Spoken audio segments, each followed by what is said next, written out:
The Rise of Iron, the latest expansion for Destiny. This DLC was hyped by pretty much everyone in the Destiny community, considering the last actual expansion was like a year ago, and since then there wasn't really anything else besides that small update in April and those timely events like SRL and Festival of the Lost.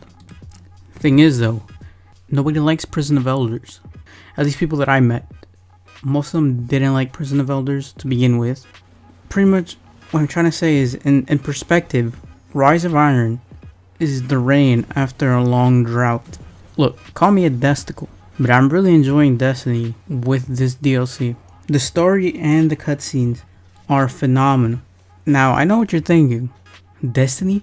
Story? What? But Destiny's actually pretty good in this expansion, can you believe it? Believe it! We finally get to know the meaning of Iron Banner, and we also get to know how Lord Saladin looks like without his helmet. The Crucible. Did they change the meta for this update? No longer is it snipers with scout rifles. It seems to be shifting towards more a fun meta, in my opinion, with less camping and more fast-paced gameplay, at least from what I'm seeing so far. They also added a new game mode which encourages more movement along the map. Supremacy. Supremacy is just kill confirmed if you played Call of Duty ever in your life. So far it's been working pretty well because people actually go for the drops here, the crests they're called in here. And I think that is a good thing because this just makes the game a lot more fun.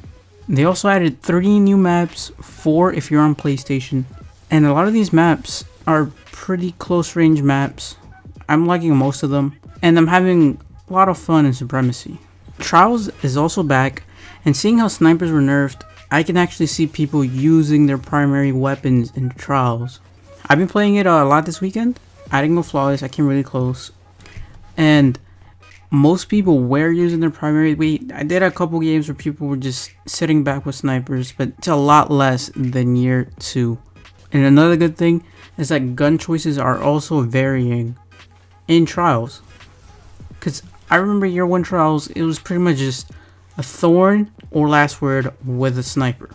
Year 2 was pretty much just Mida and sniping. And now I'm seeing all kinds of weapons from Mida to Hawksaw to Parathian Shot to even Universal Remote. Also, another thing I heard about Iron Banner is that Saladin won't be doing it, that it will be Aphrodite, which is pretty cool. Aphrodite will be doing the Iron Banner according to a couple sources. I'm not sure where exactly it's going to be, if it's still going to be at the tower or if it's going to be at Fellwinter's Peak. So that's pretty cool. Also, another thing they did in Rise of Iron is they changed the music, and man, did they change it for something really good. See, Destiny always had good music, but now in this expansion, this music is actually much better in my opinion. I really like this music here. You can be doing the randomness stuff and you'll still look epic doing it.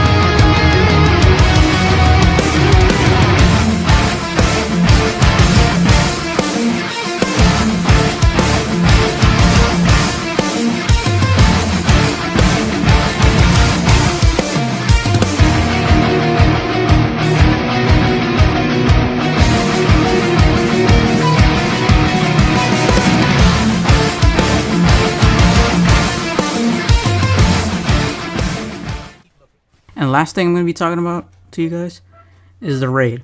This raid is really, really awesome. The design in this raid, the way they designed it is really cool. Like, I actually haven't really been a fan of the last two raids. I don't know, I just didn't like the whole hive theme. But this raid is just awesome. The music they used in it, amazing. The bosses, the mechanics on the bosses are pretty neat. They're designed pretty cool. Now, the Zamboni, it's not an actual boss, but it's still a really cool part that you still have to defeat, which, again, I know I said this already, I already said a lot, but it's really, really cool. And I know this has got to be probably my favorite design raid. Most of the other raids, I didn't really like the aesthetics.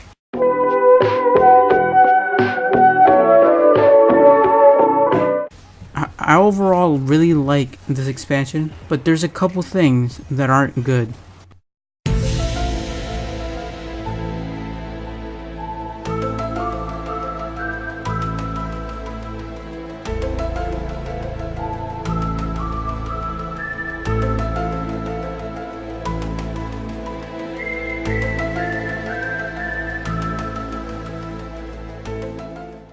See, although the main story is really good, it's only like 5 missions. You can blow through the story like in 30 minutes.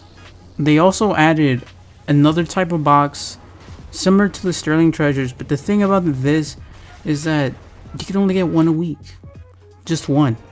See, nothing in the boxes really give you an advantage. They're just ornaments. If you don't know, ornaments in Rise of Iron is basically a camo, or something that changes your armor up a little bit to make it more aesthetically pleasing. But this really isn't a big deal. I can deal with it. They're nothing. It's nothing really too bad per se. And another thing is the complexity of the quest to get the new weapon. See, before the new raid weapon, I mean, the thing with the old raid weapons is that for Vault Glass, it just randomly dropped. Crota, you had to find weapon base, and then you'll upgrade it with a drop from Crota. And for the Taken King, there was a quest, but it wasn't too complex. Look, I'm not saying they should change it up or make it simpler or anything. I'm just saying that it may possibly make some players shy away from the quest. The casuals, if you will. So, is this expansion worth $30? I'd say yeah. If you like Destiny and you were just thinking about not getting this expansion, you weren't sure, yeah, it's worth $30. But if you didn't really like Destiny and you have friends that play it and you want to play with them, you probably won't like it. So I'd say I got my money's worth. I'm having tons of fun in Destiny again. So that's pretty much it for the video, guys. See ya in the next one. Hasteman's out.